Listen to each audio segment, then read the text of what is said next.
Tagumpay ang plano mo, Baron. Lupit mo. Bagay lang sa'yo yan, tanda. Di ka naman pala masarap, kayabang mo. Pero mahalaga, nakaganti na ako sa'yo. Tulong! Tulungan niyo ako! Taon 2005, Iloilo.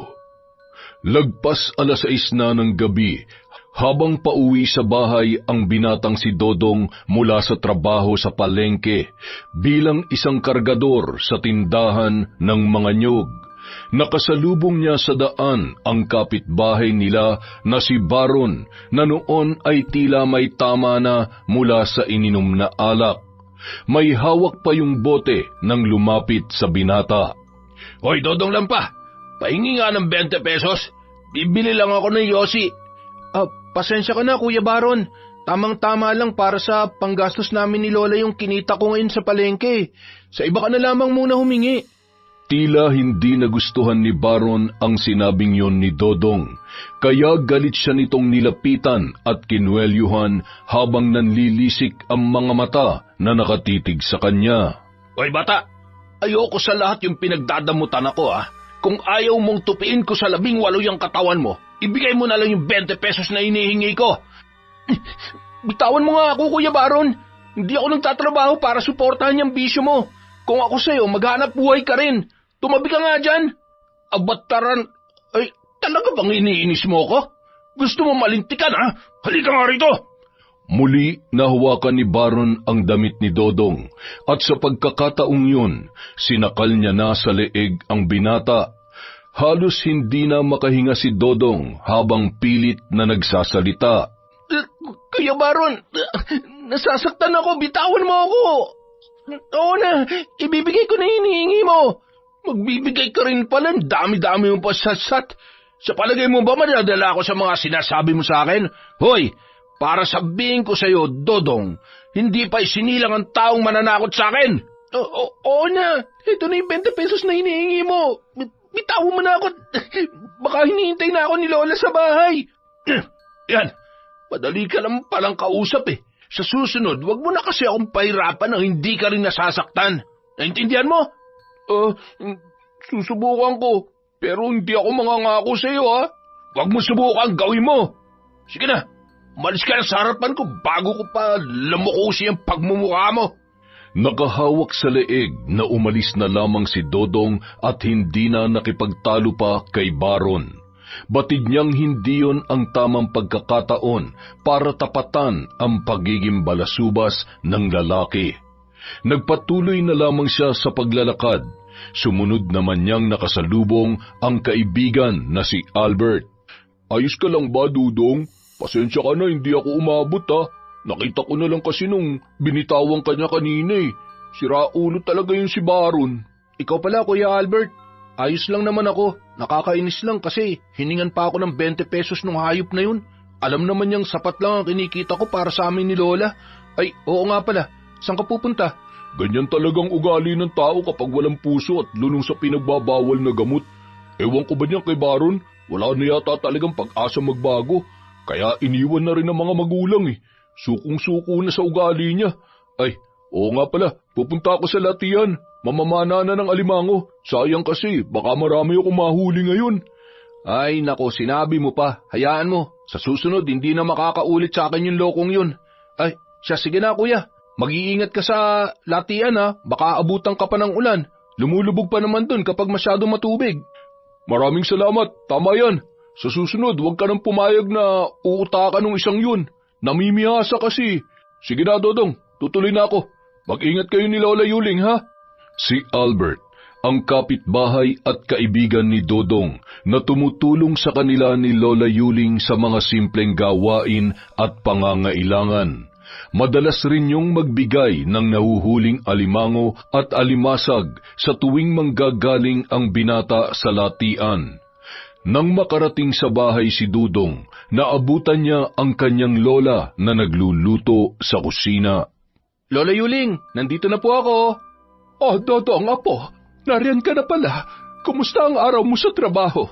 Tamang-tama at halos malapit na rin maluto itong ulam. Sabay na tayong kumain ng hapunan.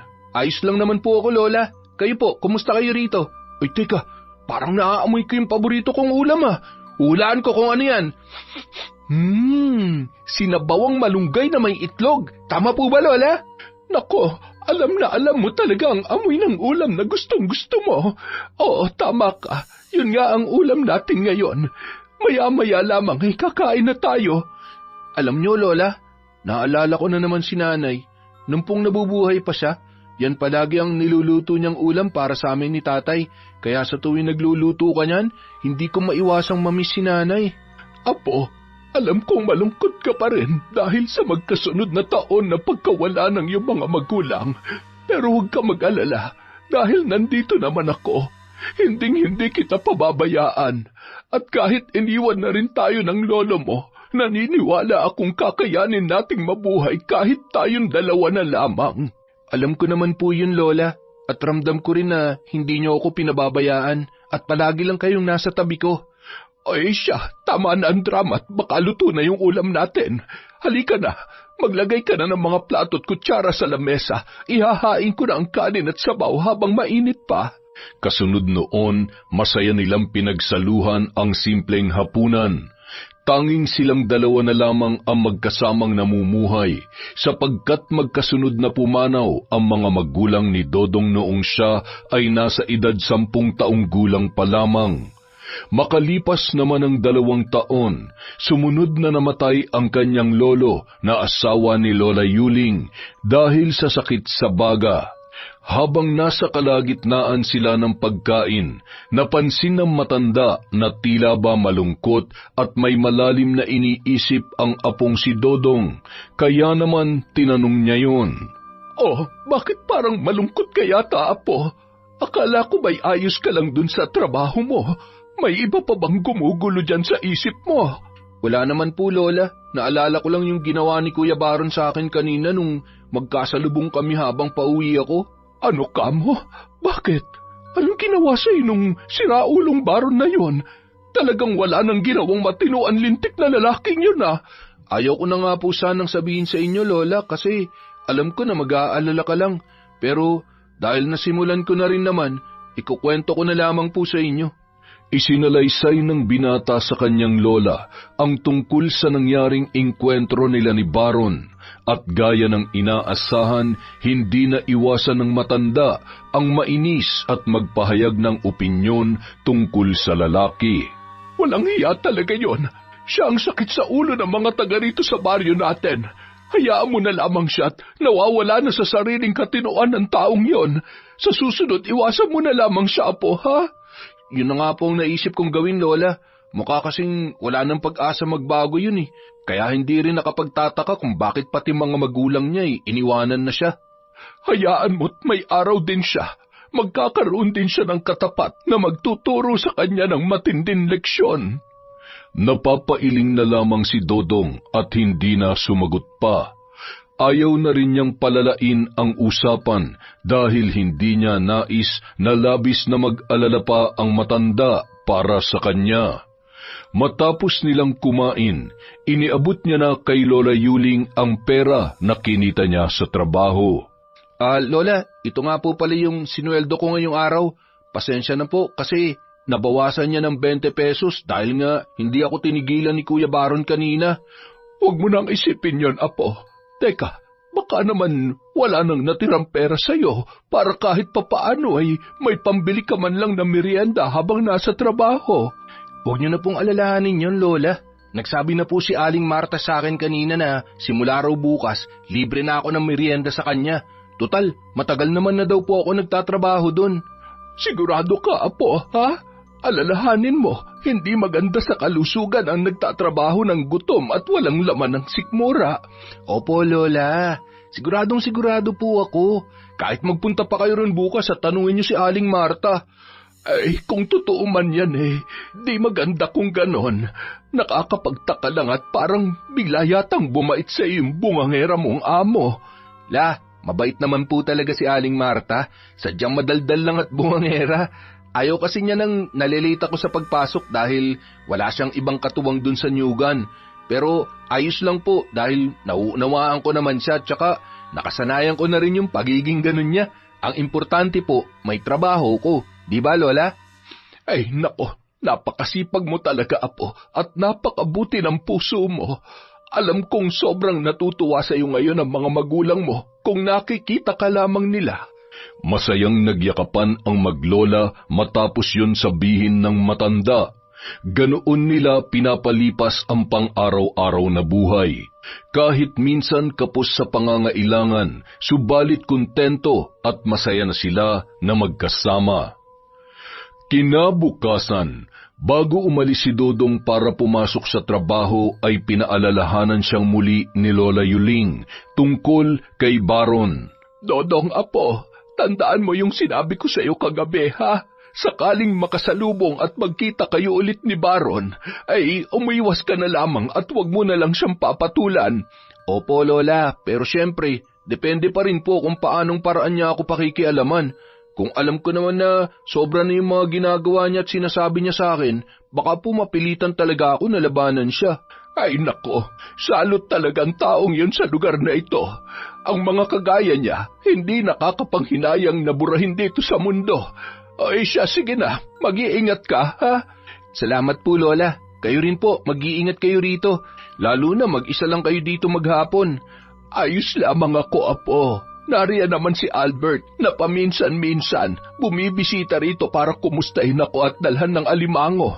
Ay siya, sige na, baka malate ka na naman sa trabaho. Tsak paliliguan ka na naman ng sermon ng amo mong si Marta. Natawa na lamang ang binata bago tumalikod at lumabas ng bahay. Naiwan naman mag-isa ang matanda at sinimulan na ang paglilinis ng buong kabahayan, kagaya ng kanyang nakasanayang gawin araw-araw.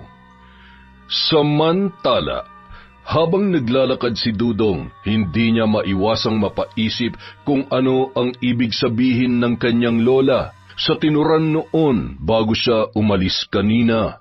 Ano kayang ibig sabihin ni Lola sa sinabi niya na hindi nakakapanghinayang naburahin sa mundo si Kuya Baron? Sana naman wag siya makaisip na gumanti sa lalaking yun para sa akin. Tsak nasasaktan siya ng walang puso't halangang kaluluwa na taong yun. At kapag may nangyaring masama kay Lola, baka hindi ko mapigilan ang sarili ko. Babalikan ko talaga si Kuya Baron. Samantala, habang mag-isa sa bahay si Lola Yuling, naisipan niyang pumasok sa kanyang silid. Mula sa lumang aparador na nasa loob ng kanyang kwarto ay kinuha niya ang nakatagong hugis pulang metal na mayroong kandado. Binuksan niya yon gamit ang susi na nakaipit sa ilalim ng naturang metal. Mula roon, mayroon siyang inilabas na mga gamit, isang hugis manikang kulay itim na tela at may malaking kulay pulang mga mata. Naroon din ang isang malapad na botelya na naglalaman ng kulay dilaw na likido at may mga lumulutang na insekto katulad ng ipis at anay. Mayroon din alakdan na pawang mga walang buhay. At sa gilid ng botelya nakadikit ang isang kulay itim na karayom na animoy niluma na ng mahabang panahon. Matagal-tagal na rin mula nung huli kong nagamit ang mga ito.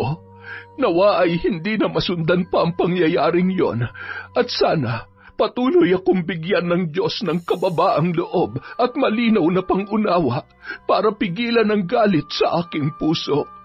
Walang sino man ang nais na mabuhay sa puot at sama ng loob. Subalit kung iaadya ng pagkakataon, hindi na ako mag-aatubiling muling magpamalas ng itim na karunungang ito. Habang nasa ganoon siyang tagpo, narinig niya ang tila malalakas na sigaw na boses ng lalaki sa tapat ng kanilang bahay. Hindi siya maaaring magkamali dahil si Baron ang pinagmumulan ng tinig na yon, habang sunod-sunod na tinatawag ang kanyang pangalan. Nagmamadali niyang muling ibinalik sa aparador ang hawak na hugis pusong metal at lumabas ng silid upang alamin kung ano ang nangyayari. Ano bang problema mong lalaki ka at ang aga-aga ay nag-iingay ka rito sa harap ng bahay namin? Anong kailangan mo sa akin? Masyado naman mainit ang ulo mo, tanda. Hihiram lang sana ako ng posporo para pang sindirito sa sigarilyo ko. Wala naman siguro masama ron, di ba? Bakit sa dinami-dami ng tao rito ay sa akin mo pa napiling manggulo?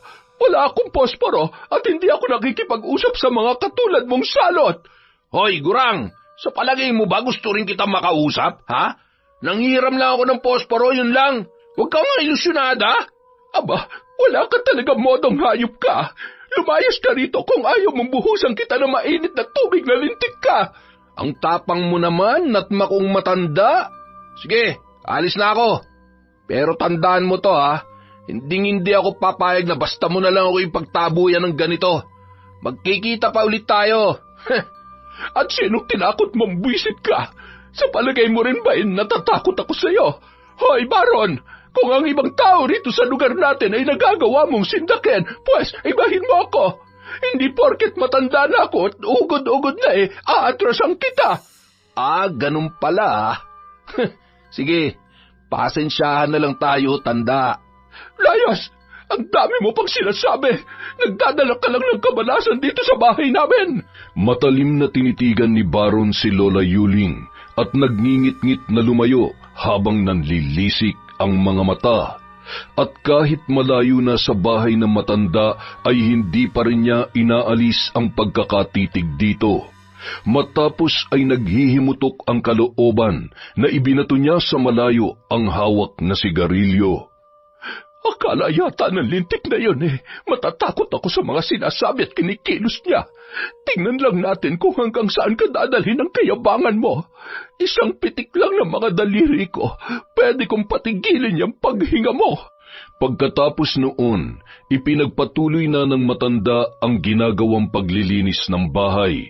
Inayos din niya ang mga tanim na halaman sa bakuran at ipinaglaba ng damit ang kanyang apo na si Dodong. Makalipas ang ilang araw, naging maayos naman ang lahat, bagamat may mga nababalitaan silang panggugulo ni Baron sa kabilang eskenita at sa ibang baryo, hindi na lamang nila yon binigyan pa ng pansin. Narinig mo na ba yung balita tungkol dyan sa siraulong si Baron, Dodong? Po, hindi pa po, Lola. Bakit po? Ano po ba yung tungkol sa kanya?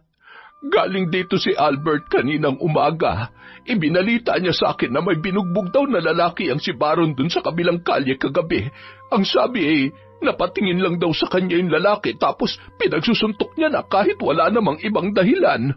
Ang tindi talaga ng taong yun, Lola, no? Mas maras na siya ngayon kumpara nung una. Bakit kasi hindi pa hulihin ng mga pulis yun Bakit yung mga katulad niya na gumagamit ng pinagbabawal na gamot, hinahayaan nilang magpakalat-kalat dito sa baryo natin?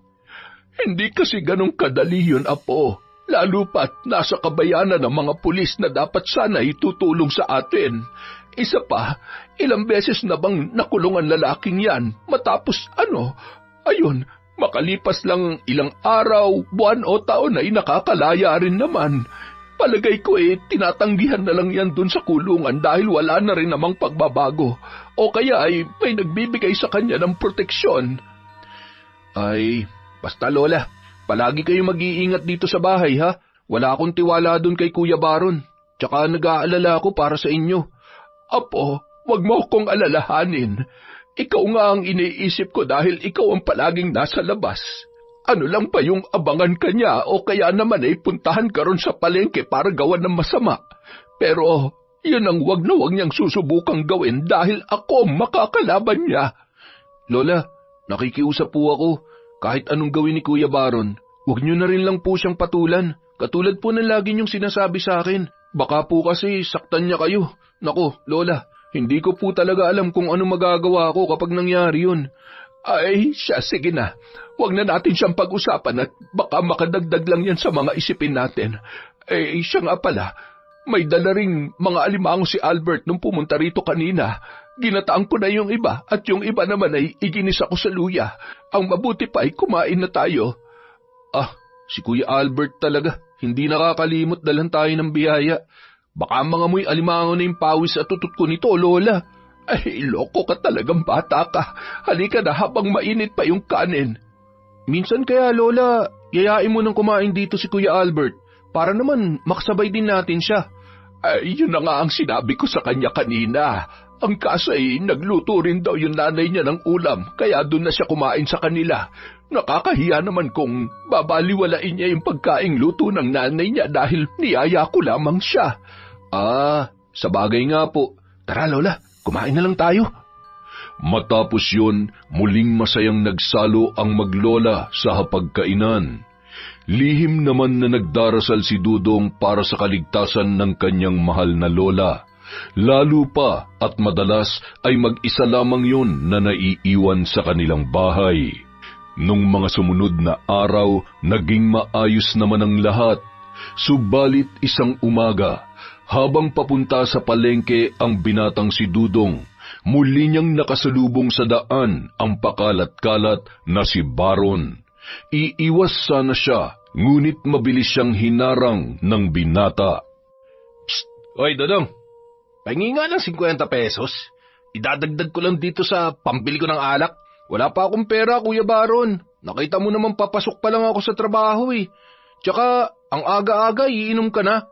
Hoy, ikaw wala kang karapatang pagsabihan o diktahan ako sa mga gusto kong gawin. Bigyan mo na lang ako ng pera. Akin na, bilis. Wala pa nga akong pera eh. Naibigay ko na kay Lola yung kinita ko kahapon. Alam mo, ikaw, kahit kailan napakadamot mo. Aray ko naman, Kuya Baron. Sumusobra ka na talaga eh. Akala mo hindi kita lalabanan? Humanda ka! Nagpambuno ang dalawang lalaki at nagpalitan ng malalakas na suntok. Walang sino mang nagtangkang umawat sa kanila dahil sa takot na baka madamay sa gulong yun. Habang nasa gitna sila ng suntukan ay humahangos na dumating si Lola Yuling. Ay, Diyos ko, Dodong, Apo, totoo pala yung isinumbong sa akin ni Albert na nag-aaway kayo ng walang hiyang baron na ito. Tigilan mo ang apo ko, hayop kang baron ka! Tumigil naman ang dalawa habang humihingal sa pagod dala ng pagsasalitan ng sapak at tadyak. Mabilis na tumayo si Baron habang si Dodong naman ay agad na nilapitan ng kanyang lola at agad na hinaplos ang bahagi ng muka na mayroong galos. Ayos ka lamang ba, Apo? Demonyo ka talaga, Baron. Malilintikan ka sa akin kapag may masamang nangyari sa apo ko. Ano naman ang gagawin mo, tanda? Sige nga. Hoy, kayong dalawang maglola itong tandaan nyo. Hindi pa ako tapos sa inyo. Hindi ako papayag na basta-basta nyo na lang akong ipinapaya sa mga tao rito sa atin. Bakit? Sa tingin mo ba may iniingatan ka pang pangalan at kahihiyan? Hoy, para sabihin ko sa iyo, buong baryo isinusuka ka na dahil sa mabantot na ugali mo. Tingnan lang natin kung may magagawa kayo sa pagbabalik ko. Mga walang ya kayo, mga buisit! Huwag ka magsasalita ng tapos na mayabang ka dahil baka bumalik sa iyo lahat ng mga sinasabi mo. Lola, huwag niyo na pong patulan yan. Kahit ano pang gawin niyo, hindi tayo mananalo sa mga katulad niya. Umuwi na lang po muna tayo. Hindi ako natatakot sa iyo, tanda. Kahit ano pang sabihin mo, hindi ako makakapayag na sa ganito lang matatapos ang lahat ng to. Nagpatuloy sa malakas na pagtawa ang lalaki habang iika-ika na naglakad papalayo. Kasunod noon ay inakay naman ng matanda si Dudong para muling bumalik sa bahay at gamutin ang kanyang mga sugat. Sinabi ko naman kasi sa iyo na huwag mo na lamang papatulan ng siraulong yon. Ayan tuloy, nagpangabot kayo. Hindi ko naman po talaga siya gustong patulan, Lola eh. Kaya lang, siya tong una na nakit sa akin. Binatukan ba naman ako? Alangan naman manahimik lang ako, di ba? Sabi ko naman hindi ko siya papatulan, depende kung paano niya ako itrato sa susunod ng pagkikita namin. Kaya lang, pinilit niya akong labanan siya, Lola eh. Ay, siya, sige na. Ang mabuti pa, huwag ka na lang kaya muna magtrabaho ngayong araw. Magpagaling ka muna at magpahinga. Baka inaabangan ka pa nung damuhong yun sa kung saan. Hindi pwede, Lola. Inaasahan po ako ni Aling Marta ngayon. Kaya kahit late na, papasok pa rin po ako. Kaya ko naman po ang katawan ko eh. Malayo sa bituka ang mga gasgas at pasana yan. Nasa ganoon silang pag-uusap nang dumating si Albert at agad yung pumasok sa loob ng bahay na puno ng pag-aalala. Kumusta ka, Dudong? Ayos ka lang ba? Pasensya na kung hindi ako nakapunta kanina. Inaasikaso ko kasi si tatay. Ipinaalam ko lang kay Lola Yuling yung nangyari kasi natanaw ko kayo mula sa bintana ng bahay namin na nagtatalo ni Baron kanina. Huwag mo nang isipin yun, Kuya Albert. okay naman na po ako. Maraming salamat nga pala ha. Sobra na talagang kademonyahan ng taong yun. Kampon yata ni Satanas yun eh. Gusto mo, abangan natin mamaya sa kanto? Pagtulungan natin bugbugin pag-uwi mo. Ay nako, tumigil na nga kayong dalawa. Huwag na huwag kayong magsisimula ng gulo, ha? Dahil kapag nagkataon, kayo ang sisisihin ng mga tao at kayo pa ang lalabas na masama. Kasi po, Lola, nakakagigil na yung ginagawa niya eh. Biro mo, hindi lang siya rito sa lugar natin gumagawa ng hindi maganda, pati na rin sa mga karatig baryo. May araw din sa atin ang hayop na yon. Pasasaan ba't makakahanap rin niya ng katapat niya? Pero Lola, kung hihintayin pa natin yung araw na yun, baka ubos ng pasensya ng mga tao rito at makagawa na ng kasalanan dahil sa kanya. Huwag na kayo magpumilit pang ituloy ang plano niyong dalawa. Manahimik na lang muna tayo sa ngayon. Magugulat na lang kayo at isang araw, mas matindi pa ang sasapitin ng lalaking yon. Nagkatinginan naman ang dalawang binata at tila nagtatanong ang kanilang mga mata sa makahulugang tinuran na yon ni Lola Yuling. Subalit hindi na lamang nila yon binigyan pa ng pansin. Maya-maya nagpaalam na si Dodong na aalis para pumunta sa trabaho at umalis na rin si Albert para umuwi sa kanilang bahay. Lola, alis na po ako. Tsak hinihintay na ako ni Aling Marta sa pwesto. Mag-iingat po kayo rito ha. Sigurado ka bang kaya mo na magtrabaho ngayon? Pwede ka naman kasi magpahinga muna, Apo. Huwag po kayo mag-alala, Lola. Okay na okay lang po ako. Hindi ko po pwedeng pabayaan yung trabaho ko dahil dun tayo kumukuha ng pang-araw-araw na gastusin natin. Ay siya, sige. Kung hindi na kita mapipigilan, ikaw ang bahala, Apo. At ikaw naman, Albert, salamat sa pagpapaalam sa akin sa nangyari kanina. Kung hindi ako dumating, baka kung ano na nangyari dyan kay Dodong. Walang anuman po yun, Lola. Dodong, mag-iingat ka sa pagpunta sa trabaho, ha? Basta pag may kailangan ka, sabihan mo lang ako. Lola Yuling, uuwi na po ako. Balitaan niyo po ako kung may mangyayari. Sana naman manahimik na ng tuluyan yung baron na yun para matahimik na rin ang baryong to. Sige po, tutuloy na po ako. Tumaw na lamang si Dodong bago magkasunod na silang lumabas ng bahay ni Albert. Muli na iwang mag-isa ang matandang si Lola Yuling. Samantala, walang kaalam-alam si Dodong sa lihim na nakaraan ng kanyang lola. Hindi niya batid na may kakayahan yon sa pambabarang. Ayaw kasi ng matanda na ituro sa apo ang tungkol doon, kaya minabuti na lamang niya na wag yung ipaalam sa binata. Isa pa, wala na rin talaga siyang balak na muling isagawa yun matapos ang mahabang panahon na huli niyang sinubukan ang ritual ng pambabarang. Samantala, sa trabaho ni Dudong habang kausap ang amo na si Aling Marta. Hindi ka na sana pumasok, Dudong. Aba, 10:00 na ng umaga. Ngayon ka palang dumating. Anong tingin mo sa sarili mo? Kasosyo rito sa negosyo ko. Nakakapag-init ka ng ulo. Naku, pasensya na po, Aling Marta. May nangyari lang po na hindi maganda at hindi namin inaasahan. Napaaway po kasi ako sa isa naming kapitbahay kaya eto, nagkaroon po ako ng mga galos at pasa. Kinailangan pang gamutin ni Lola bago po ako makaalis. Ay nako, wala akong pakialam kahit buong katawan mo pa magkaroon ng pasa at sugat. Ang lagay ay kasalanan ko pa ngayon. Sa susunod, kapag dumating ka uli ng ganitong oras, maghahanap na ako ng iba magtatrabaho sa akin. Nagkakaintindihan ba tayo? Huwag naman po sana, Aling Marta. Ako lang po ang inaasahan ni Lola para matustusan ng mga pangangailangan namin eh. Pangako, hindi na po mauulit. Sana po, huwag niyo na lang muna akong palitan. Huwag ka na marami pang sinasabi. Basta inuulit ko lang sa'yo, ha? Isang-isa na lamang, Dodong, papalitan na talaga kita. At wala akong pakialam kung ikaw lang ang inaasahan ng lola mo para magtrabaho. Ano naman sa akin? Kaysa naman to negosyo ko ang maperwisyo. Ay nako, sige, trabaho na. Hindi na lamang sumagot pa ang binata.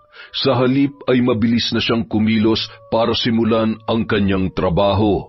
Sanay na siya sa ugali ng kanyang amo. Bagamat ganun yun magsalita ay hindi naman siya tinatanggal dahil halos maglilimang taon na siyang naninilbihan sa ginang at kabisado niya na rin ang pasikot-sikot sa negosyong yun. Samantala, habang mag-isa lamang sa tinutuluyang bahay si Baron, galit na galit siyang nagsasalita ng mag-isa. Mga buisit kayo! Walang sino man ang pwedeng mamahiya at manakit sa akin ng ganun-ganun na lang. At hindi ako papayag na isang kargador sa palengke lang ang gagawa sa akin nun. Hintayin yung pagbabalik ko. At ikaw ang uunahin ko, matandang hukluban. Kinabukasan, habang magkausap sina Dodong at Lola Yuling, nabanggit ng matanda sa kanyang apo ang tungkol sa nangyaring pagtatalo nila ni Baron noong nakaraang araw.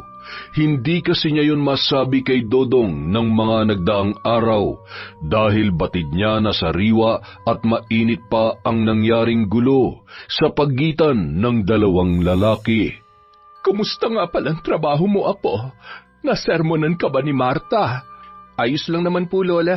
At tungkol naman dun sa panenermo ni Aling Marta, normal naman po sa akin yun. Ganun lang po talaga siya. At alam ko rin naman na mali yung ginawa ko kasi late nga akong pumasok.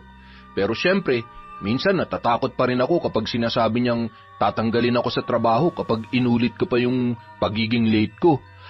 Ay, pasensya ka na, Dudong, ha? Nauobliga ka tuloy na magtrabaho para buhayin ako. Hayaan mo, kapag nawala na ako, hindi ka na mahihirapan pa. Lola, wag naman pong ganyan. Tsaka, wala akong pinagsisisihan sa mga ginagawa ko ngayon. Kayo nag-alaga at nagpalaki at nag-aruga sa akin mula nung mawala si nanay at tatay. Kung tutuusin nga, kulang pa lahat ng ginagawa kong ito para sa inyo eh. Ay nako, napakabuti mo talagang bata, Dodong. Kaya hindi ako papayag na gawang ka ng masama ng kahit na sino, lalong-lalo na ng Baron na yon. Wag po kayong mag-alala sa akin, Lola. Wala pong mangyayaring masama sa akin. Ay siya nga pala, total napag-uusapan na rin natin ang halimaw na lalaking yon. Maalala ko lang, noong nakaraang linggo nga pala nagkaroon kami ng pagtatalo noon dito sa harap ng bahay. Po, bakit ngayon nyo lang po sinabi sa akin ang tungkol dyan? Magulo pa kasi ang lahat nitong mga nakaraang araw. Katatapos lang ng away na nangyari sa inyo at ayaw ko namang idagdag pa yon dahil baka mas lalo pang lumala ang sitwasyon sa pagitan ninyo ni Baron. Ikinwento ng matanda kay Dodong ang buong pangyayari tungkol sa naging engkwentro nila ni Baron. Matapos niyang isalaysay ang lahat, hindi maiwasang magalit at mag-alala ng binata para sa kanyang Lola Yuling. Napakawalang hiya talaga nun ah. Pati kayo dinadamay niya sa kalokohan at bisyo niya. Bakit pati pansin din ng sigarilyo dito niya pa iaasa sa ibang tao? Uupakan ko yung pag nakita ko eh. Ay, wag mo na akong alalahanin, Apo. Kaya kong sarili ko. At kung magkakataon man na may gawin siyang masama sa akin, hindi ako titigil hanggat hindi ako nakakabawi sa paraan na alam ko. Ano man pong ibig ninyong ipahiwatig sa sinabi niyong yan, sana po hindi mangyari ang iniisip niyo. Dahil pag nagkataon, baka madungisan ko ang kamay ko kahit hindi ko gustuhin. O siya, wag na nga natin masyadong pakaisipin pantukmol na yon. Ang mahalaga ngayon, hindi na natin siya nakikita rito sa lugar na ito. Baka kung saang lupalop na naman yun naghahasik ng lagim. Pero mag-iingat pa rin po tayo, Lola. Ang mga kriminal at katulad niyang gumagamit ng ipinagbabawal na gamot, tahimik na kumikilos kapag may gustong gawin. Naalala ko rin yung huli niyang sinabi nung nagpang-abot kami. Nagbanta siya na hindi pa raw siya tapos sa atin at babalikan niya pa raw tayo, Lola. Gawin niya na kung anong nais niya at gagawin ko rin ang nararapat para sa kanya. Ano po bang ibig niyong sabihin, Lola? Hindi na lamang nagsalita pa ang matanda. Sa halip, pinilit nitong ibahin ang usapan nang sa ganon ay hindi na siya usisain pa ng kanyang apo. Samantala, sa gitna ng katirikan ng araw sa may bandang kanto, naroon si Baron. Nagpapabalik-balik ng lakad na animoy mayroong hinihintay. Hit-hit buga ang kanyang ginagawa sa hawak na sigarilyo habang pawis na pawis. Pwede na siguro rito. Maghihintay na lang ako ng mga dadaan. Kailangan kong gawin to para makakain at makabili ng alak. Uhaw na ako. Maya-maya pa, may parating na isang ali na may bitbit na bayong sa magkabilang kamay. Nakasukbit sa balikat ang isang maliit na bag. Tamang-tama. Mukhang tiba-tiba ako rito ah. Mukhang may-ari ng karinderya. Maraming pera to. Kunwari, magalang niyang sinalubong ang ginang na may hawak ng mga bayong at ninitian, saka siya nagsalita. Ale, mukhang mabigat po yung dala nyo ah. Akin na po, tutulungan ko na kayo. Huwag kayong mag-alala, libre lang. Hindi ako magpapabayad.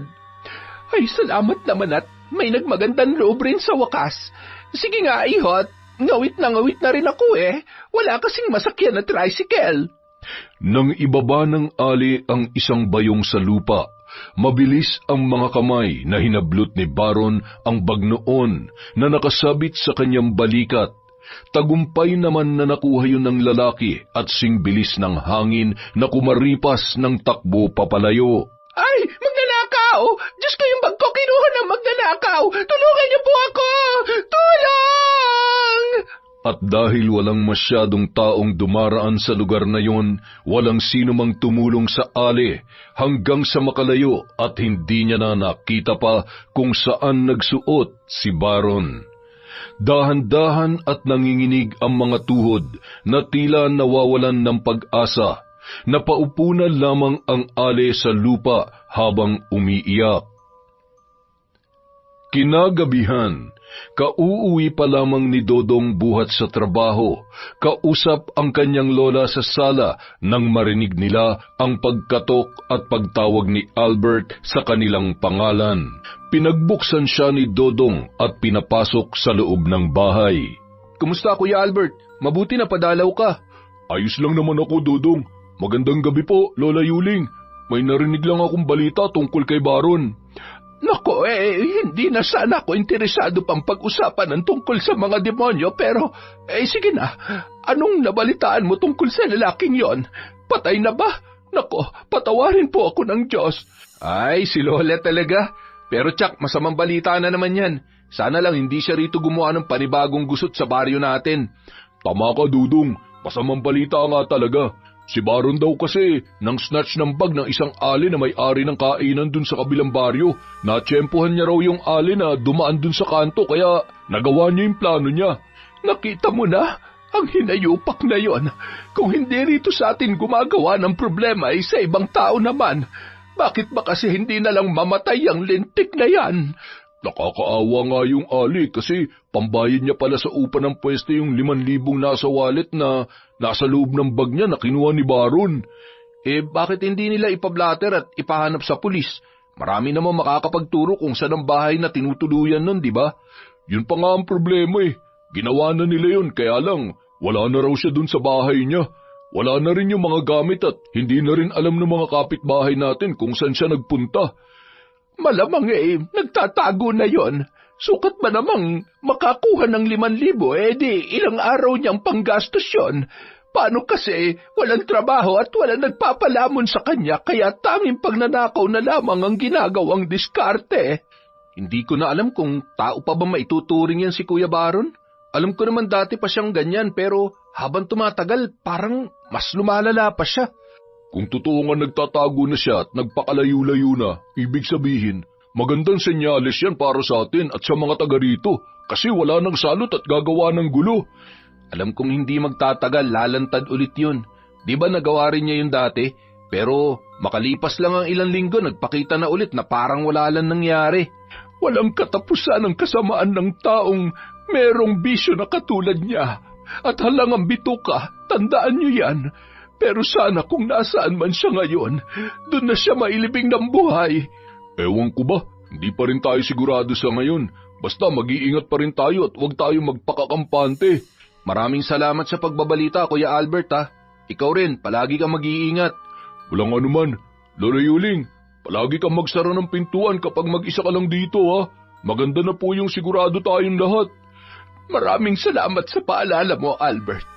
Ako nga tong matanda at dapat na nagpapaalala sa inyo ng lahat pero salamat sa iyo, iho. Matapos ang usapang yon, nagpaalam na si Albert para umuwi upang bantayan ang ama na may sakit. Kasunod, isinara na rin nila Dodong ang pinto at mga bintana ng kanilang bahay. Naisip niya na mas higit pa sa demonyo ang kalaban nila ngayon dahil tahimik at hindi nila alam ang mga sunod na hakbang ni Baron. Makalipas ang ilang araw, naging normal at maayos naman ang lahat. Hindi na sila umasa pa na muling magpapakita sa lugar si Baron, subalit isang umaga, habang nagwawalis sa bakuran ang matanda at mag-isa lamang muli sa kanilang bahay, isang pangyayari ang hindi nila inaasahan na magaganap. Yari ka sa akin ngayon, tanda. Susubukan ko kung anong pakiramdam ng makunat na gurang kumpara sa virgin na bata. Masyado kang pakialamera. Mamaya, sigurado mananahimik yung bibig mo. Ang tagal ko na palang hindi nalilinisan tong labas ng bahay. Ay, napakadami nang nalaglag na to yung dahon. Teka, mukhang maganda ang panahon ngayon na. Sana nga huwag nang umulan ng matuyo naman itong mga sinampay ko. Nagmamasid-masid naman si Baron at panakanakang nagkukubli sa isang puno ng ipil-ipil sa di kalayuan. Tila ba humahanap yon ng tamang pagkakataon. Mula sa kanyang pwesto, tanaw niya ang matanda na nakasuot lamang ng duster at abala sa kanyang ginagawa. Naku, nakalimutan ko pala yung posporo dun sa loob. Teka, at makuha nga muna tang masilaban ko na rin itong mga basura pagkatapos kong walisin. Pakanta-kanta at saglit na pumasok sa loob ng bahay si Lola Yuling para kunin ang naturang posporo. Hindi na nag-aksaya pa ng pagkakataon si Baron at mabilis siyang nagtungo sa bahay noon, nagmamadaling pumasok sa loob at kinandado ang pintuan. Ikaw, hayop ka! Akala ko patay ka na! Anong ginagawa mo rito? Sino nagsabi sa'yong pwede kang pumasok dito sa pamamahay ko? Ako mamamatay? Masamang damo kaya ako? At sigurado ako na mas mauna ka pang mamatay kesa sa akin. Demonyo ka! Lumayas ka rito! Hindi kita kailangan! Kapag hindi ka umalis, sisigaw ako at tatawag ako ng pulis! Matapos yun sabihin ng matanda, mabilis siyang hinablot ni Baron at nahawakan ng lalaki ang kanyang braso. Kasunod noon, tinakpan ni Baron ang bibig ng matanda at hindi na hinayaan pa na makapagsalita. Sige nga! Ngayon sumigaw ka! Sigaw! Nakalimutan mo na ba yung sinabi kong babalikan ko kayo ng apo mo? At hindi ako titigil hanggat hindi ako nakakaganti. Pakailamera ka kasi. Ikaw ang dapat na nawawala rito sa lugar natin. Alam mo ba yon? Nakadampot naman ng kutsilyo si Lola Yuling mula sa lamesa, kung saan siya isinandal ng lalaki. Agad niya yung itinutok sa mukha nito, subalit mabilis rin na nahawakan ni Baron ng mahigpit ang kanyang kamay. At talagang lalabang ka pa talaga, ha? Sige nga, subukan mo itarak sa akin yung hawak mong kutsilyo. Mas hinigpitan pa ng lalaki ang pagkakahawak sa braso ng matanda, hanggang sa mamanhid yun at tuluyan ng mabitawan ang hawak na patalim. Nang mga sandaling yun, hindi pa rin makapagsalita si Lola Yuling dahil nananatiling nakatakip sa kanyang bibig ang kamay ng binata. Sinubukan niyang kagatin ang palad ni Baron, subalit hindi yun tumalab dahil pawang mga gilagid na lamang ang nasa kanyang bibig. Akala mo ba marami ka pang ngipin? Kakagatin mo ako? O sige yan, kagat! Kagatin mo! Hindi mo kaya, di ba? Kasi nga, matanda ka na, kulubot ka na at kulang-kulang na ang ngipin mo. Ubod lakas na siniko ng matanda sa sikmura ang lalaki, at saglit siyang nabitawan noon. Tatakbo na sana patungo sa pinto si Lola Yuling, ngunit dahil mahina at mabagal ng kumilos, naabutan siya ni Baron at malakas na sinuntok sa kanyang sikmura, na tuluyang nagpabagsak sa kanya habang hirap na hirap sa paghinga. Hayop ka talaga, Baron. Pagbabayaran mong lahat ng ginagawa mong ito. Huwag ka nang maraming satsat pa, Lola. Halika na sa kwarto. Gusto ko nang makatikim ng balat na singkunat ng kalabaw. Pasok! Nang mahawakan ni Baron ang duster ni Lola Yuling, agad yung napunit kasabay ng pagsampal niya sa pisngi ng matanda. Wala nang nagawa pa si Lola Yuling kung hindi ang tahimik na umiyak at magdasal. Galit man, wala siyang lakas upang labanan ang marahas na binata. Ngayon, simulan na natin ang totoong laban. Sigurado ako maglulupasay sa galit yung apo mong iyakin kapag nakita niyang itsura mo mamaya. Hayop ka! Hindi kita mapapatawad sa ginagawa mong ito, Baron! Kasunod noon, tuluyan ng naisakatuparan ng binata ang masamang balak kay Lola Yuling. Walang awang pinagpupunit niya ang bawat kasuotan noon at pabalyang inihiga sa papag na nasa loob ng silid. Paminsan-minsan sinasampal pa niya yun sa tuwing magpupumiglas hanggang sa tuluyan ng manghina at hindi na magawa pang makakilos. Makalipas ang halos 30 minuto, nagmamadaling lumabas ng bahay nila Lola Yuling si Baron. Isinara niya ang pinto at pawisan ang buong katawan habang nagpalinga-linga sa buong paligid. Tagumpay ang plano mo, Baron. Lupit mo. Bagay lang sa iyo yan, tanda. Di ka naman pala masarap, kayabang mo. Pero mahalaga, nakaganti na ako sa iyo. Tulungan niyo ako! Sa di kalayuan, natanaw ni Albert ang nagmamadaling si Baron habang papalayo mula sa bahay nila Lola Yuling. Kunot ang noo siyang napatanong sa kanyang sarili. Teka, si Baron yun ah. Nandito na pala ulit yung animal na yan. Pero bakit parang dun siya nanggaling sa bahay nila Lola Yuling? Tapos, pawis na pawis, tsaka nagmamadali. Diyos ko, huwag naman po sana. Nagmamadaling nagtungo sa naturang bahay si Albert upang alamin ang sitwasyon ng matanda. Tao po! Tao po! Lola Yuling, nandiyan po ba kayo?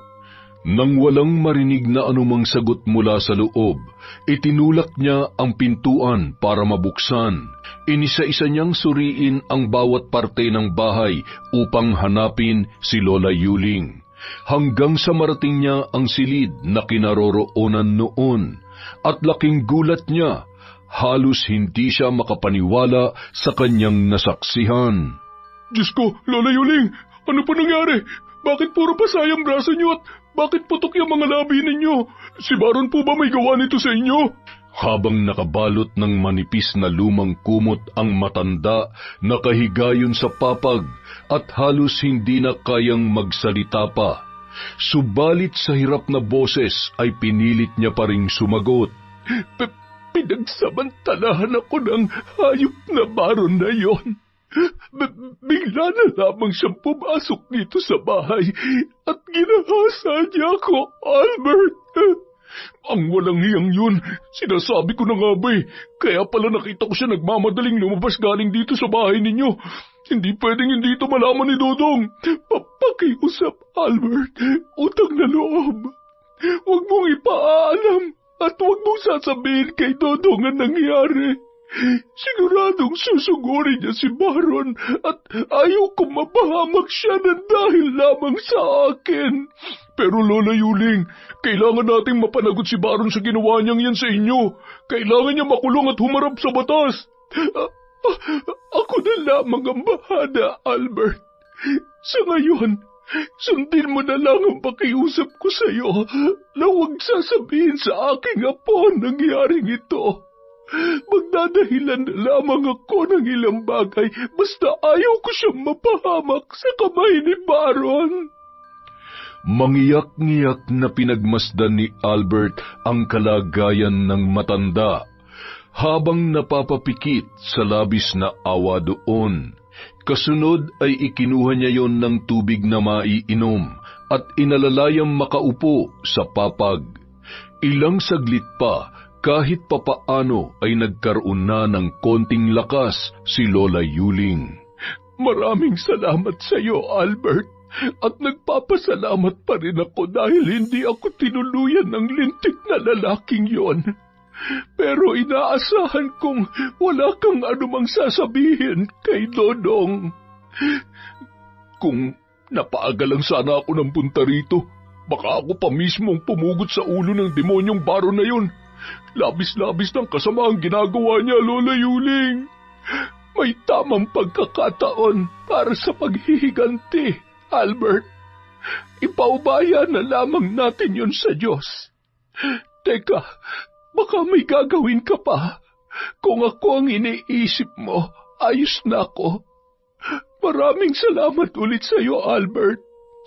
Sige po, Lola Yuling. Gusto man po kitang samahan kahit sana hanggang sa pag-uwi ni Dodong, pero kailangan ko rin po kasing bantayan at alagaan si tatay. Nauunawaan kita. Huwag mo na akong alalahanin. Mas kailangan ka ng iyong ama. Kinagabihan, halos mawala ng ulirat si Dodong nang madatnan at makita ang bugbog saradong itsura ng kanyang lola. At kahit anong pilit niya sa matanda, hindi nun sinabi ang katotohanan. Lola, sabihin niyo na po kasi sa akin ang totoo. Ano po ba talaga nangyari sa inyo? Bakit ganyan ang itsura niyo? Putok yung labi niyo, tapos ang dami niyo pang pasa sa braso. Wala nga lamang ito, Apo. Kanina kasi nagwawalis ako sa labas. Hindi ko napansin na may bato pala sa lupa at natapakan ko. Kaya ayun, nagpagulong-gulong ako kaya ako nagkaroon ng mga pasa na ito. Tumama rin ang labi ko sa lupa kaya pumutok. Huwag mo na akong alalahanin. Ayos lamang ako. Nilapitan niya ang matanda at niyakap.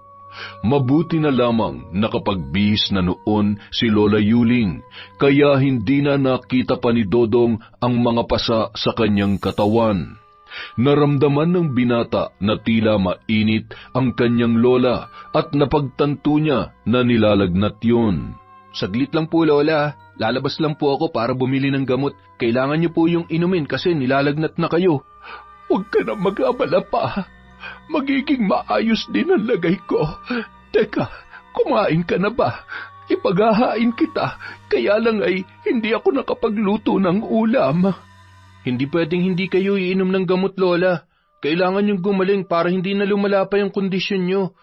Ako na lang din ang maghahain ng hapunan natin. Kailangan niyo rin kumain para umepekto yung iinumin yung gamot mamaya. Bibili na lang din po ako ng lutong ulam doon kay Mang Lando. Hindi na hinintay pa ni Dodong na magsalita ang kanyang lola dahil batid niyang pipigilan lamang siya noon. Nagmamadali na siyang lumabas para bumili ng gamot. Ilang hakbang pa lamang, nakasalubong niya si Albert na halos hindi makatingin sa kanya ng diretsyo. Nalulungkot ako, Kuya Albert. May lagnat kasi si Lola. Naaksidente raw siya kanina sa bahay habang naglilinis. Ano? Ang ibig kong sabihin, kawawa naman si Lola Yuling. Painumin mo kaagad ng gamot ha. Mahirap na, baka lumubha pa ang kalagayan niya. Yun na nga eh. Sige kuya, bibili muna ako sa tindahan para makainom na si Lola. Dadaan na rin ako sa karinderya ni Mang Lando. Usap na lang tayo sa susunod ha. Bagamat gustong-gusto nang ipagtapat ni Albert kay Dodong ang totoo, subalit ayaw naman niyang biguin ang matanda sa pakiusap noon sa kanya. Naisip niyang sabihin na lamang ang tungkol doon sa ibang pagkakataon, saka naglakad na pauwi sa kanilang bahay. Nang mga sumunod na araw, hindi pa rin gumagaling ang lagnat ni Lola Yuling. Ngunit kahit papaano nakakakilos na yun na maayos at nakakapagsalita na rin ng tuloy-tuloy. At sa hindi inaasahang pagkakataon, nakikita na nilang muli si Baron sa kanilang lugar. Pakalat-kalat na naman yun habang patuloy na nambuburaot at namemerwisyo ng mga tao. Napagpasyahan na rin ni Dodong na magpaalam sa amo na si Aling Marta na hindi muna siya makakapasok para maalagaan at mabantayan ang kanyang lola. Ganon ba, Dudong? Kailan pa ba may lagnat yung Lola Yuling mo? Napainom mo na ba siya ng gamot? Nakakakain naman ba siya na maayos?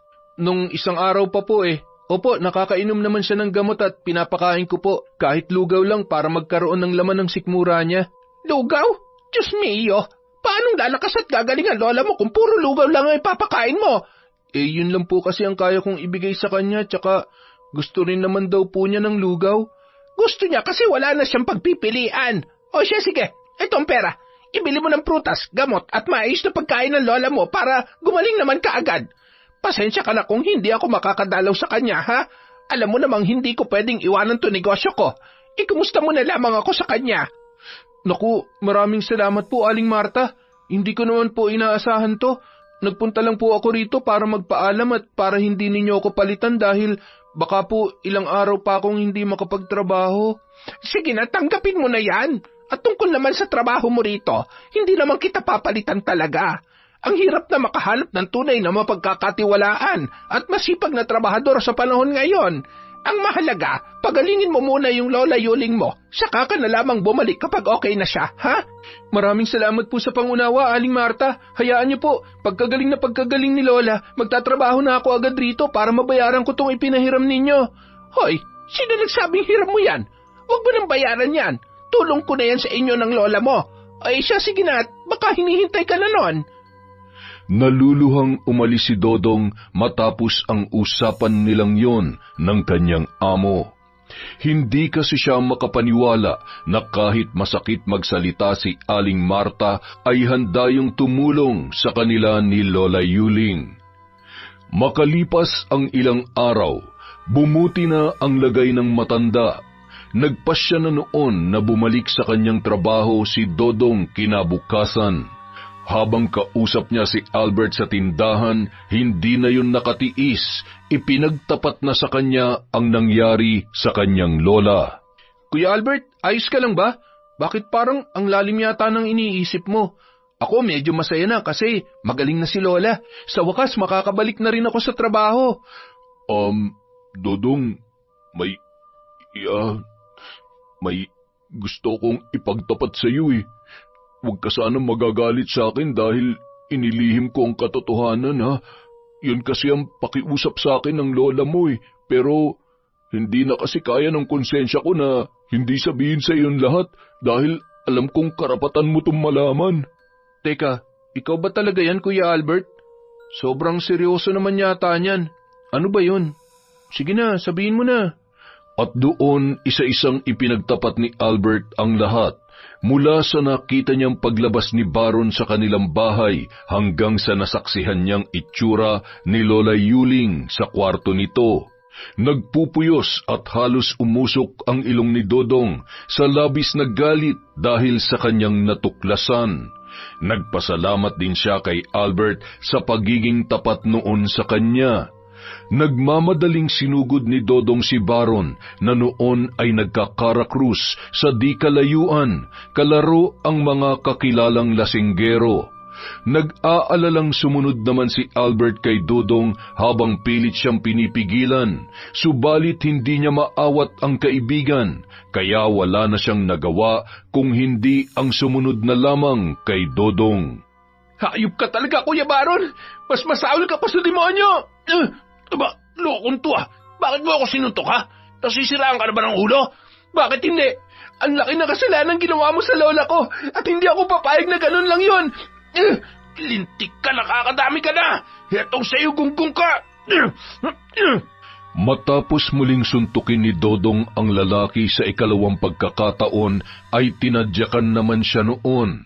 Natumba sa lupa si Dodong at doon ay nakapanya ang isang tipak ng bato. Nang akbang susuguri na siyang muli ni Baron, ubod lakas niyang ipinalo sa ulo nito ang hawak niyang bato. Hindi ka talaga marunong madala ha? Akala mo atrasan kita? Hetong sa'yo para sa ginawa mo kay Lola! Bagamat tinamaan si Baron ng naturang bato ay mabilis naman yun nakabawi. Siya naman ang nagpakawala ng sunod-sunod na suntok at sipa kay Dodong. Sinubukan namang umawat ni Albert, ngunit nasa kalagitnaan na ng mainit na bakbakan ng dalawa, kaya hindi niya yon mapaghiwalay. At nang makita niyang bugbog sarado na ang kaibigan na si Dodong, tumulong na rin siya at pinagsusuntok na rin si Baron. Ngunit hindi niya alam na may dala palang patalim ang lalaki at nasaksak siya noon sa balikat. Isa ka pandamukal ka? Pakilamero! Hetong sayo! Kuya Albert! Yan ang bagay sa inyo, mga pakilamero at abala sa mga trip ko. Magsama-sama kayo mga buwang! Dahan-dahan na paatras si Albert habang hawak ang sugatang balikat. Sa takot ng mga taong naroroon, sa halip na umawat ay nagsitakbuhan na lamang sila upang hindi na madamay sa gulo. Nanlilisik ang mga matang nagtatakbo palayo si Baron nang makita ang duguan na si Albert. Kuya Albert, umuwi na muna tayo. Ipagamot natin kay Lola Yuling ang sugat mo. Kahit kapwa sugatan at nahihirapan, sinikap nilang lumakad papauwi. Magkaakbay at iika-ika na binaybay nila ang daan hanggang sa marating nila ang bahay ni Lola Yuling. Diyos ko, ano ba nangyari sa inyo mga bata kayo? Saan ba kayo nanggaling? Sorry po, Lola. Sinugod ko po kasi si Kuya Baron nung malaman ko yung ginawa niya sa inyo. Ipinagtapat na po ni Kuya Albert sa akin ang lahat. At galit na galit ako kaya hindi ko napigilang suntukin si Kuya Baron. Tumulong po sa akin si Kuya Albert pero hindi namin alam na may dala palang patalim yung lintik na yun kaya nasaksak siya. Saglit na natigilan ang matanda. Subalit muling nagpatuloy sa ginagawa para talian ng tela ang sugat ni Albert. Agad siyang nagpakulo ng mga dahon upang ipanglanggas sa sugat ng lalaki at muling bumalik sa upuan upang harapin ang kanyang apong si Dodong. Ngayong alam mo na ang lahat, ang dapat mo lang gawin ay manahimik. Ako na ang bahalang gumawa ng paraan para managot ang Baron na yan. Ayaw ko mapahamak ka, Apo. Katulad nito, nadamay patuloy si Albert. Pero Lola, ayaw ko rin po kasi mapahamak ka, kaya ako na lang ang gumanti para sa inyo. Tingnan mo nga yung ginawa ni Kuya Baron, no? Hindi ako papayag na hindi makaganti, Lola. Husto na, Dodong. Basta makinig ka na lang sa akin at ako nang bahalang maningil kay Baron. Magugulat ka na lamang sa mga mangyayari sa mga susunod na araw. Sa ngayon, kailangan ko na munang gamutin ang mga sugat ninyo ni Albert. Makalipas ang ilang araw, habang mag-isa lamang si Baron sa tinutuluyan niyang barong-barong sa tagong lugar na nasa kalagitnaan ng kabukiran, masaya siyang nagising, nag-iinat habang pinagmamasdan ang magandang tanawin sa paligid, habang nilalanghap ang sariwang hangin. Mas masarap pang tumira dito eh. Walang mga pakialamerong kagaya ng maglola na yon. Pati yung sausawero nilang kaibigan na si Albert. Mga panira sa plano ko. Ngayon tingnan lang natin kung mahanap pa nila ako rito. Tsaka kung totoo nagsumbong na sa pulis yung mga yun eh, di sana nung mga nakaraang araw pa may naghanap na sa akin. Ay, malaya ka pa rin, Barong. Hayaan mo maghanap sa iyo yung mga hampas lupa at duwag mong kalaban. Doon na siya namalagi matapos ang insidente sa pagitan nilang tatlo ni Dodong at Albert. Gumawa siya ng tagpi-tagping kubo na tanging siya lamang ang nakakaalam at malayo sa mga tao. Malapit na pala maubos yung pera at mga pagkain ko ah. Kailangan ko na naman dumiskarte sa baryo. Ang hirap ng buhay mo, Baron! Pero masaya. Kinagabihan, nagpasya ang lalaki na wag muna magtungo sa ibang lugar dahil batid niyang mainit pa ang sigalot na kanyang nagawa sa baryo ni Dodong. Kaya naman inilabas na lamang niya ang isang kahan ng sigarilyo at nagsindi noon bago naghit-hitbuga habang nakatambay sa labas ng kanyang barong-barong. Ilang saglit pa, nagpasya na siyang pumasok para matulog. Samantala, Sa bahay naman ni na Lola Yuling at Dudong, habang mahigpit nang natutulog ang binata, doon naman nagsimulang isagawa ng matanda ang paghihiganti sa lalaking si Baron. Dumating na ang oras mo, Baron. Gusto na ang lahat ng kasamaan at kasakimang ginagawa mo. At kahit batid kong labag sa batas ng Diyos ang aking gagawin, wala nang mas hihigit pa sa kasamaan ng pagkatao mo. Doon, inilabas niya ang mga kagamitan sa pambabarang na nakatago sa lumang aparador. Kinuha niya ang hugis lapad na bote na naglalaman ng mga insekto kagaya ng ipis at anay na mayroon ding alakdan. Palutang-lutang ang mga yon sa kulay berdeng likido na nasa loob ng naturang bote. Kasunod ay hinawakan niya ang manikang kulay itim at itinusok sa bandang dibdib noon ang isang karayom. Maya-maya pa, nagsimula ng umusal ng mga orasyon ang matanda.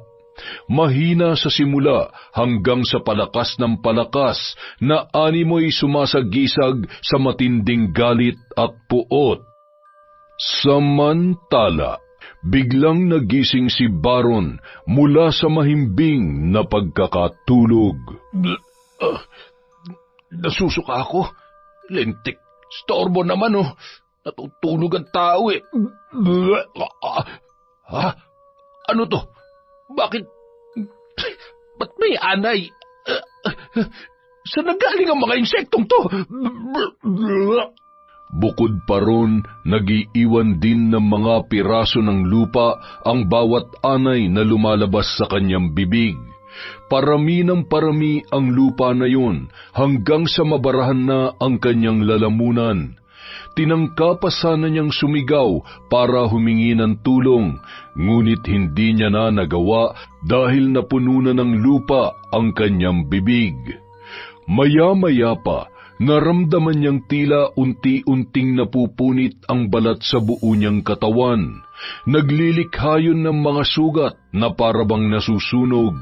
Mula roon, nagsilabasan ang mga alakdan at kinakain ang katawan ng lalaki hanggang sa pumasok yun sa kaloob-looban ng kanyang laman. Pinilit niyang magsalita at sumigaw.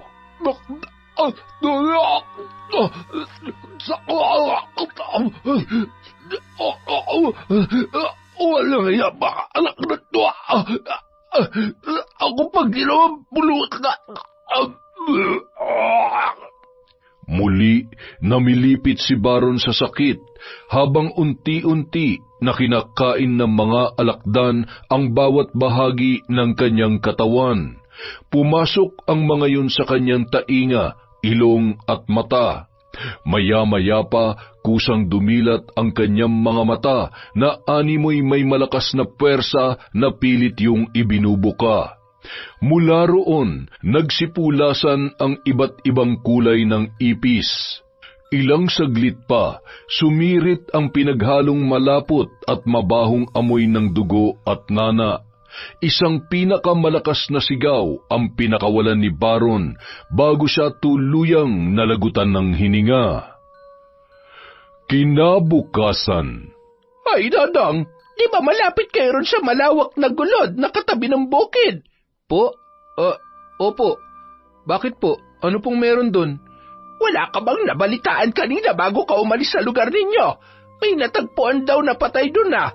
Pagkakadinig ko Baron daw ang pangalan. Yun ang sabi nila. Baron? Ernie po ba yan? Ha? Teka. Wala naman po ako nabalitaan kanina pero baka po sa mga oras na ito usap-usapan na rin yun sa amin. Alam nyo naman sa mga baryo kapag may nangyaring kakaiba, ang bilis malaman ng lahat ng tao. Teka, ano raw po kayang ikinamatay? Hindi pa raw matukoy kung ano talaga pero suspecha ng mga taong narinig kong nagkukuntuhan kanina parang binarang daw kasi maraming insekto sa katawan yung natagpuan na bangkay tapos kakaiba raw ang paraan ng pagkamatay parang hindi ordinaryong pagkamatay lang, ganon. Saglit na natahimik ang binata Alam niya sa sarili na kilala niya ang taong tinutukoy ng amo na si Aling Marta. Subalit mas minabuti na lamang niyang manahimik nang sa ganoon ay hindi na magtanong pa ang ginang. Barang? Totoo po ba yun? Nangyayari po ba talaga yun? Nako, oo naman, lalo na sa mga probinsyang kagaya dito sa atin. Pero alam mo, sa tagal ko nang naninirahan dito, wala pa naman ako nabalitaang ganong pangyayari. Ngayon lamang, siguro may malalim na dahilan yung mambabarang at malaki ang galit niya dun sa baron na yon, kaya niya nagawa yon. Naku, siguro nga po. Sige po, Aling Marta, itutuloy ko na po itong ginagawa ko. Yun na lamang ang huling tinuran ni Dudong para pasimpleng umiwas sa kanilang usapan. Hindi niya alam kung paano tatanggapin ang nalamang balita o kahit papaano ay masaya siya dahil sa wakas nawala na ang pinakamalaking tinik sa dibdib ng mga tao sa kanilang baryo. Ngunit malaking palaisipan sa kanya kung sino ang gumawa ng pambabarang, lalo na't alam niya na maraming tao ang galit sa lalaki. Kinagabihan, habang pauwi si Dodong ay usap-usapan na sa kanilang baryo ang tungkol sa kalunos-lunos na pagkamatay ni Baron. Nakasalubong niya si Albert at sumama yon sa bahay nila upang kumustahin si Lola Yuling. Nang makauwi, agad niyang ibinalita sa matanda ang sinabi sa kanya ni Aling Marta. At nagulat sila ni Albert sa natuklasan mula sa kanyang lola. Ang totoo niyan, Dodong, Albert, kagabi pa'y alam ko nang patay na si Baron. Totoong binarang siya at ako ang gumawa noon sa kanya. Halos sabay na nagkatinginan ng dalawa at nanlaki ang mga mata bago muling bumaling kay Lola Yuling na tila nagtatanong ang mga yon. Ilang saglit pa, muling nagsalita ang naturang matanda. Noon pa man ay may kakayahan na ako sa ritual ng pambabarang. Subalit matagal ko nang tinalikuran ang gawaing yon sapagkat hindi ko nais na matutunan mo yon, Dodong. Pero dahil sa tawag ng pagkakataon at dahil may mga tao pa rin na patuloy na nagmamalabis sa atin, kaya ako napagdesisyonang isagawa ulit ang itim na karunungan. Alam ko pong mali ang maghangad ng masama sa kapwa, pero sa pagkakataong ito, gusto ko munang sabihin na nararapat lamang ang nangyari kay Baron. Hindi siya makatao, sakim siya, mapanlamang at mapagmalabis. Lola, hindi naman po sa sinasabi kong tama ang ginawa niyo, pero kahit papaano, nakatulong din po yun. Lalo pa't gumawa rin sa inyo ng kalapastanganan si Kuya Baron. Walang kapatawaran yung pagsasamantalang ginawa niyang yun. Pero sana po, ito ng pinakahuling pagkakataon na gagawin niyo to, Lola. Pangako, Apo, ito na ang panghuli. At bukas, samahan niyo ko ni Albert. May importante tayong pupuntahan. Kinaumagahan, magkakasama silang nagtungo sa pang-apat na baryo, dala ang mga kagamitan ng matanda sa pambabarang. Narating nila ang isang maliit na kubo sa pinakasulok noon at nakaharap nila ang isang matandang lalaking ermitanyo, mahaba ang buhok at halos nakayuko na kung maglakad. Apo Camilo, buong puso ko na pong isinusuko sa inyo ang mga kagamitang ito. Handa na po akong tuldukan ng itim na karunungan kapalit ng maayos, tahimik at matiwasay na buhay. Sigurado ka na ba sa desisyon mong ito, Yuling? Hindi mo na mababawi pa ang ritual kahit kailan, sakaling isagawa ko na ang orasyon ng pagpuputol. Saglit na natigilan ang matanda, bago salitang tiningnan ang dalawa niyang kasama sa kamatamis ng ngumiti. Napabuntong hininga muna siya bago muling nagsalita. Opo, Apo Camilo. Sigurado na po ako. At sana po ay patawarin ako ng Diyos sa lahat na nagawa kong kasalanan, lalong-lalo na para ron sa mga taong nagantihan ko at nagawaran ng ritual ng pambabarang. Mabuti naman at naisipan mo nang gawin yan bago pa mahuli ang lahat, Yuling. Alam mo, walang huli sa taong marunong magsisi at alam isuko sa poong may kapal ang lahat ng kanya nagawang kasalanan. Ang mahalaga, sa huli ay mas pinili mo pa ring hanapin ang katahimikan ng iyong puso at isipan. Nagngitian lamang ang tatlo. Matapos ay nakita na nilang isinilid ng ermitanyo ang mga kagamitan ni Lola Yuling sa isang butas na sinadyang hukayin at sinilaban, kasabay ng paglalagay niya roon ng kapirasong hibla ng puting buhok. Matapos ay muling nagsalita ang matandang lalaki. Ngayon ay malaya ka na, Yuling. Nawa ay marami pang katulad mo ang magtungo sa akin upang isuko ang lahat ng kanilang kasamaan. Matapos yun, magkakasama na silang umuwi at bumalik sa bahay ni Lola Yuling. Nagkasundo na magsisimba sa araw ng linggo. Oo nga pala, Kuya Albert. Sumama ka na rin sa amin magsimba sa linggo para masaya naman tayong tatlo nila Lola. Ang totoo niyan, Dodong, sobrang tagal na nga nung huli ako makapasok sa simbahan eh. Gaano na ba katagal yan, Albert?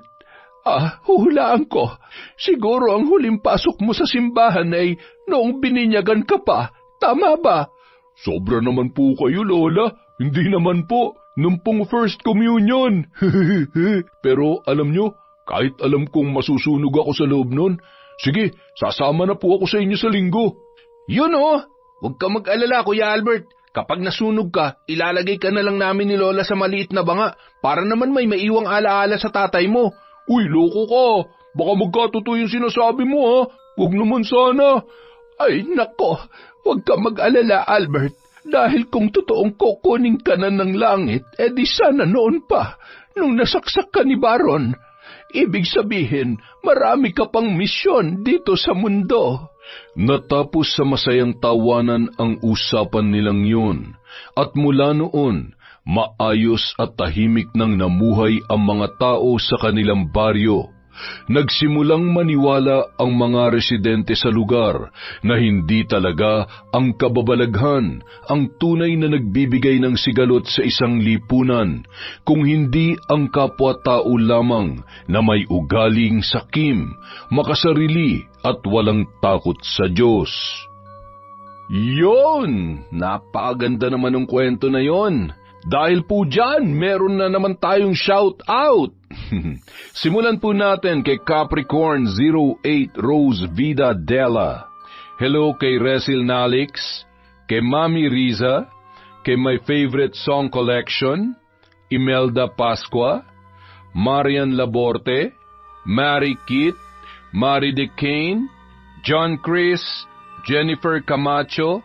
Hello po kay Yasden Love, kay Elsa Havinia, kay Lola Feli at Raven Tennyson from Bulacan.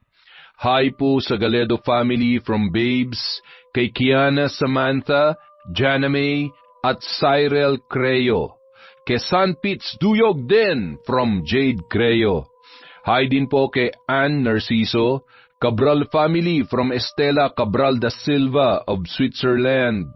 Hi din po kay Jessica Sobremonte, kay Hana Maylin Segundo, kay Kuya Xiao 85. Hello din po kay Jocelyn Morilla of Mindoro, kay Sydney Crosswind, kay Edging EJ from Riyadh, Saudi Arabia. Hi din po kay Silfa Hara Reichert, kay Manny Maniego, kay Josephine Marcaida, kay Len TV2, kay Romela Terrado, Bob Dylan Dingkong from Marcos, Balingasa. Hello po kay Celia Tolentino, kay Edgardo Fontanilla, kay Red Gaspar, Jessica Rojas, Margie Banosong, Ann Lopez Flores, Marlon Quieta from Perez, Quezon. Hi po kay Chrisjel Mamado, I'm Black. Sa Aguilar, Colango family from Renita Aguilar, kay Vanessa Candelario, Arlene Alamsahi, Yolanda Lopez, Yasmin Bautista, Ami Viray, Rosemary Casonete, Kurt Mina, Yang Pasardan. Hello po kay Ilocana Singer Josh TV, Arielin Notarte, Mac Garments ng Taytay Rizal from Rodrigo Gonzales. Hi din po kay Evelyn Santos, kay Larry Gumangan, Senon Kayabyab, Fernandez at Renton family from Andrea Fernandez. Hi po kay Laima Edsel Muhammad, kay Janice Tamagos from Jeddah, Lady Dam, Chris Alcantara, Johanna Karuluan, Antonio Ortanes Jr. at Dovi Ignacio. Maraming salamat po ulit. Walang sawang pagpapasalamat mula sa Team Kwentong Enteng.